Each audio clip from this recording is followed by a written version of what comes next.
The Lord had an infinitely ambitious project. Fill the earth and subdue it. Genesis 1:28. He did not charter a limited liability entity. He created a married couple, told them to be fruitful and multiply, and handed the project to their children and their children's children. The multi-generational family was the original startup. Hey guys, welcome back to the podcast. All right, today I want to talk to you guys about, is the modern corporation the anti-family? One of the things that we've looked at a lot over at Family Teams is, to what extent is the Industrial Revolution really responsible for what has happened to the family? We have often at the very base of what is going on really in our culture and in the family an economic problem. When we shifted the locus of economic activity from the family to this new kind of entity called the corporation, what did that actually do? That had a bigger impact on the family than most of us even imagine. I had a conversation over in the Family Teams podcast about this with Rory Groves, who wrote a book on the family economy.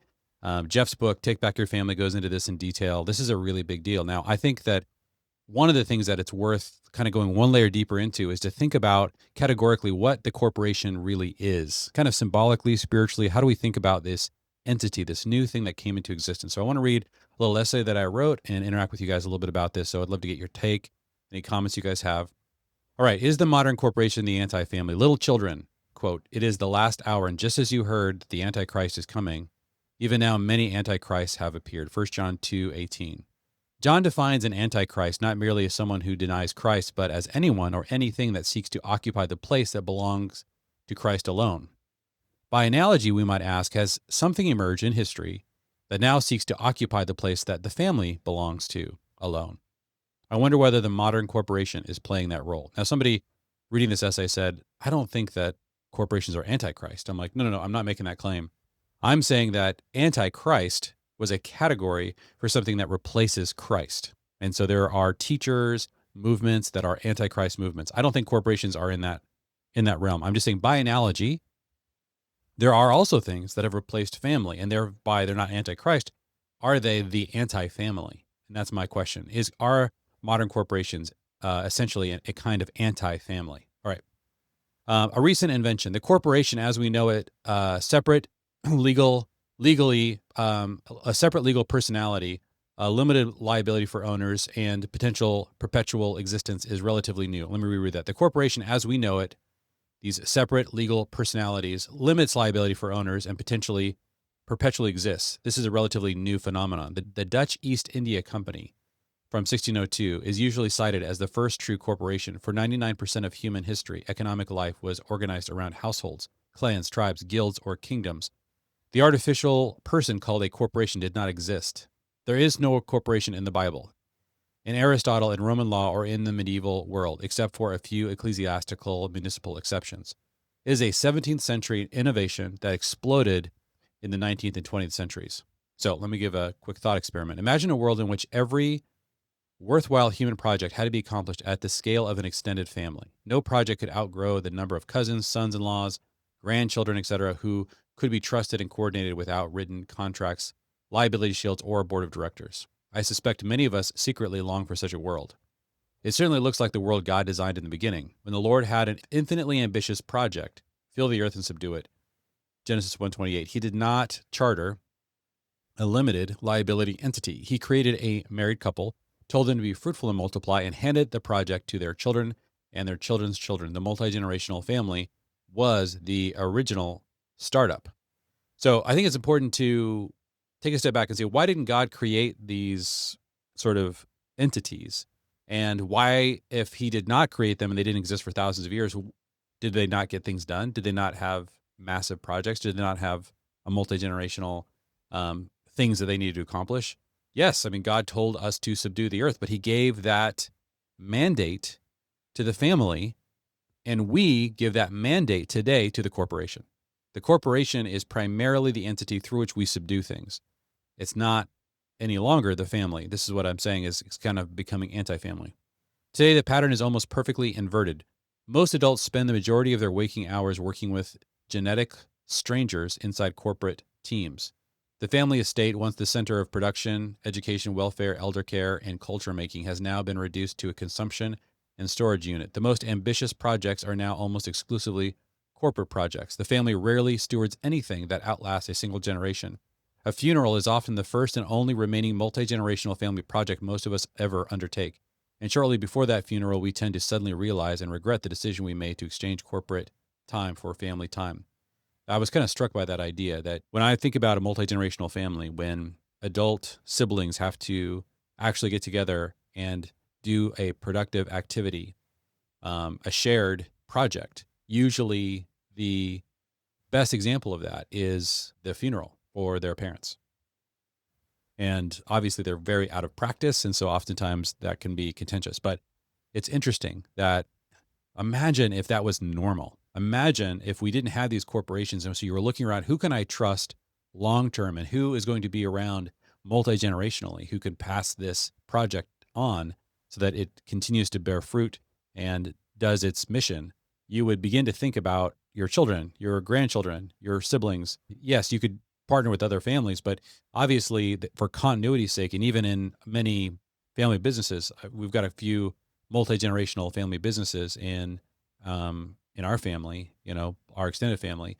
And what I've noticed for each one, if they last like 100 years, usually they end up in the hands of a single family. They might start with multiple family members spread out, and then they eventually collapse back down into one family. Now, I think that kind of structure is normal, but the problem is that most of us, when we think about the most productive years of our life, the most intense economic activity we're ever going to participate in, it's going to be through one of these entities. And it's fascinating to me that we can just design and create an entity. If you've ever created an LLC, for example, or a 501c3 or some kind of entity, you file with the state and it becomes this thing. A thing comes into existence that kind of is the thing that's ultimately responsible, and only that can be sued. Only that entity is the thing responsible for accomplishing the mission. And so it makes the ability to gather investors, having non-related people cooperate on a single action or a single mission or a single economic activity. You can do that through an entity. It can be sold, things like that. So what this gives rise to is the amoral or maybe even the immoral corporation. Even when a corporation is led by faithful Christians, structural pressures push it away from transcendent ends. A publicly traded company has a legal fiduciary duty to maximize shareholder value. Any decision that places family, faith, Sabbath, local communities, or the natural world above profit can be and sometimes has been successfully sued as a breach of duty. The logic is implacable. If you want to pursue value other than return on equity, do it on your own time with your own dime. Private companies have more freedom, but even there, the incentives are toward perpetual growth, which requires constant reinvestment. The family that owns the firm is tempted to treat the firm as an idol that must never die, rather than a stewardship that should eventually pass to sons and daughters. In a recent discussion, I wondered whether the basis of greed is the desire to own something beyond your family's ability to properly steward. By this definition, corporations can never be greedy. You can just swap out a lower performing management team for a better one.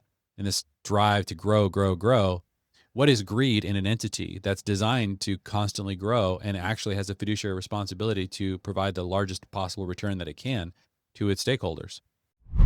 Most Christian parents feel like their homes are stuck in survival mode, rushing, reading, drifting apart. The issue isn't effort, it's the blueprint. Culture says build your family around individuals. Scripture says build a team. That's why we wrote a free course called 5 Days to Transform Your Family into a Team.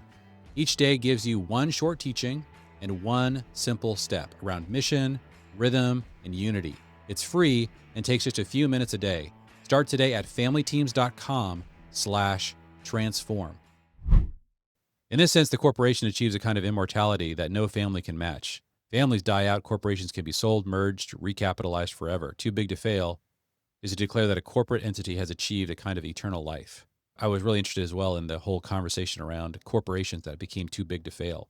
The idea that they are pillars of society, so that they need to be propped up no matter what. They create way too much damage when they go down, and they get all these special privileges. So I think this is odd. This is we have designed, and I think sort of almost without thinking about the implications on the family, we've designed an entire economy around crafting entities that are that are not families, but function the way the ancient historic family functioned. And this is why I'm I'm really exploring this question in this essay. So is anti-family too strong? One could object corporations create wealth that families then enjoy. They're tools, not rivals. Yet tools reshape the hands that use them. The corporation did not arrive as a neutral servant. It arrived with a new definition of success, perpetual growth and shareholder return that is structurally at odds with the family's native vocation, fidelity across generations, fruitfulness, Sabbath, and limits. When the best and brightest young men and women are told that meaningful work happens almost exclusively inside corporations while family is what you do on the side, we should not be surprised that marriage and birth rates collapse. So one of the things that the modern corporation has done is it's sort of bled the economic purpose out of the family. And this did not have to happen. But again, I think I'm just sort of like throwing up a possible like warning signal. Like, what could we do about this? Could we begin to think about how to say, look, I want to steward, I don't want to be greedy. I want to steward things to the extent that my family can properly steward those things. All right, conclusion. I'm not calling for the abolition of corporations, though I am increasingly sympathetic to family business models. I am simply asking us to name what has happened. An institution barely 400 years old has taken over most of the economic, cultural, and formative roles that God originally gave to the multi-generational family. If something actively displaces the family from its God-appointed place, and if its inner logic makes family flourishing subordinate to its own perpetual growth, then anti-family may not be too strong a word after all. Perhaps the modern corporation is not the antichrist, but it may very well be an anti-family. What do you think? So just wanted to kind of push that out there. Again, the conclusions are difficult to reach. Like, I don't think we can magically reform the entire economy overnight. And so I'm not trying to be idealistic in terms of what we can actually do from here. I am trying to be idealistic from the question of what was God's original design, and how do we slowly but incrementally move our way back towards that design. And I think that part of that is to look differently at your own children and say, what can we build?